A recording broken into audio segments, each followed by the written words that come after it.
Guys आप लोगों ने रिजल्ट देखा कि नहीं।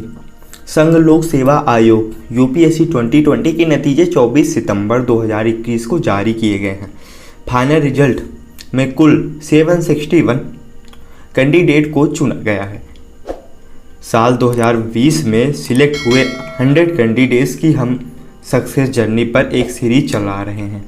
इसी कड़ी में दूसरी रैंक हासिल करने वाली जागृति अवस्थी से बातचीत की। वो भारत हैवी इलेक्ट्रॉनिक्स लिमिटेड में जॉब कर रही थी। जून 2019 में उन्होंने यूपीएससी परीक्षा में पहला प्रयास किया, लेकिन उन्हें सफलता नहीं मिली, तो उन्होंने जॉब छोड़ दी, अपनी नौकरी छोड़ दी। दूसरे प्रयास में उन्हें संघ लोक सेवा आयोग सिविल सेवा में परीक्षा में देश में दूसरा स्थान मिला। तो आइए जानते हैं कि कैसे इन्होंने यह मुकाम हासिल किया।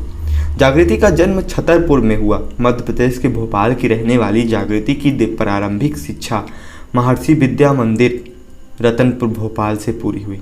पढ़ाई में बचपन से ही उनकी दिलचस्पी थी। उन्होंने मौलाना आज़ाद राष्ट्रीय प्रौद्योगिकी संस्थान से बीटेक किया। इसके बाद इन्होंने बीटेक करने के बाद भेल में जॉब शुरू कर दी। वर्ष 2019 की जनवरी में उनके मन में यह विचार आया कि अब यह जॉब छोड़कर सामाजिक कार्यों से जुड़ी जॉब करनी है, तो उन्होंने यूपीएससी की तैयारी शुरू की। इसकी वजह बताते हुए जागृति कहती है कि जब वह नौकरी कर रही थी तो उस समय उनके आसपास मजदूर वर्ग की महिलाएं आती थी। तब वह सोचती थी कि उनकी समस्याएं वह कैसे दूर कर सकती हैं। इन वजहों से जागृति ने अपना पूरा ध्यान सिविल सेवा की तरफ दिया और अपने लक्ष्य पर केंद्रित होकर आईएएस बनने का सपना पूरा किया। गाइज पहले प्रयास में असफल होने के बाद जब उन्होंने अपनी कमियों को सुधारा, दूसरे वर्ष की परीक्षा में समझा कि इस परीक्षा को पास करने के लिए क्या क्या ज़रूरतें हैं। इसमें कंसिस्टेंसी के साथ साथ रिवीजन की बहुत आवश्यकता है। फिर अपनी तैयारी में उन्होंने यह चीज़ें सुधारी। वह पूर्व के वर्षों के प्रश्न पत्र और सिलेबस एक साथ पढ़ती रही, तो उन्हें समझ में आया कि यूपीएससी में किस तरह के प्रश्न पूछे जाएंगे और किस तरह के प्रश्न आएंगे।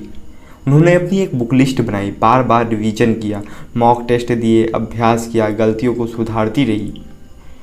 तो उसी में कोविड महामारी आई, तो उस समय भी उनका पूरा ध्यान खुद और परिवार के स्वास्थ्य पर था कि कहीं किसी का स्वास्थ्य न बिगड़ जाए। यह सोचती थी कि यदि घर में किसी को कोविड हो गया तो इस वजह से समय का नुकसान हो सकता है।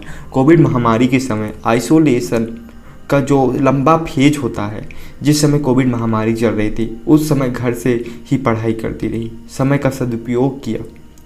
जागृति कहती है कि बचपन में सिर्फ एक विचार था कि नौकरी करूंगी, अपना कैरियर बनाऊंगी। उनका संघर्ष वहाँ से शुरू हुआ। वह जो करना चाहती थी उसके लिए उनके पास समय नहीं था। जो नौकरी कर रही थी उसमें रुचि नहीं थी। जब उन्होंने नौकरी छोड़ी तो आय का स्रोत बंद हुआ। तो जिस तरह से छात्र जीवन में अनुशासित तरीके से रहते थे उसी तरह से उन्होंने पढ़ाई जारी रखी। नौकरी छोड़ने की वजह से आय का स्रोत बंद हुआ। कोविड महामारी के समय उन्हें यह भी विचार आया कि नौकरी नहीं छोड़नी चाहिए थी। उनका कहना है कि खुद को मोटिवेट करने का एक ही तरीका है कि आप तैयारी किस वजह से कर रहे हैं। यह देखिए, यह सोचिए कि आप पढ़ाई क्यों कर रहे हैं। गाइज हताशा निराशा स्वाभाविक है। जुलाई 2019 से सितंबर 2021 तक 2.25 साल के समय में कभी कभी लगता है कि कोर्स पूरा नहीं हो पाएगा या अच्छे नंबर नहीं आ रहे हैं। वह हमेशा यह देखती रहती थी कि कमी क्या है। उन्हें जिस दिन ज़्यादा निराशा होती थी उस दिन वह 1 घंटे से ज़्यादा पढ़ाई करती थी, ताकि नकारात्मकता की जो वजह से समय का जो नुकसान हुआ है उसकी भरपाई हो जाए और उन्हें संतुष्टि मिले। गाइज जागृति अपनी सफलता का श्रेय माँ मधुलता अवस्थी, पिता सुरेश चंद्र अवस्थी, टीचर्स व मित्रों को देते हुए कहती है कि उन्होंने बहुत सपोर्ट किया। उनके घर में 4 साल से टीवी नहीं है। पहले 2 साल जब उनका भाई पढ़ता था तो उसे दिक्कत ना हो, माँ पिता ने टीवी नहीं ली, और जब अगले 2 साल वह तैयारी कर रही थी तो फिर टीवी नहीं ली गई, ताकि परीक्षा के दिन तैयारी में दिक्कत ना हो। उनका भाई सुयश अवस्थी MBBS 2nd ईयर का स्टूडेंट है और वर्तमान में गांधी मेडिकल कॉलेज में पढ़ रहा है।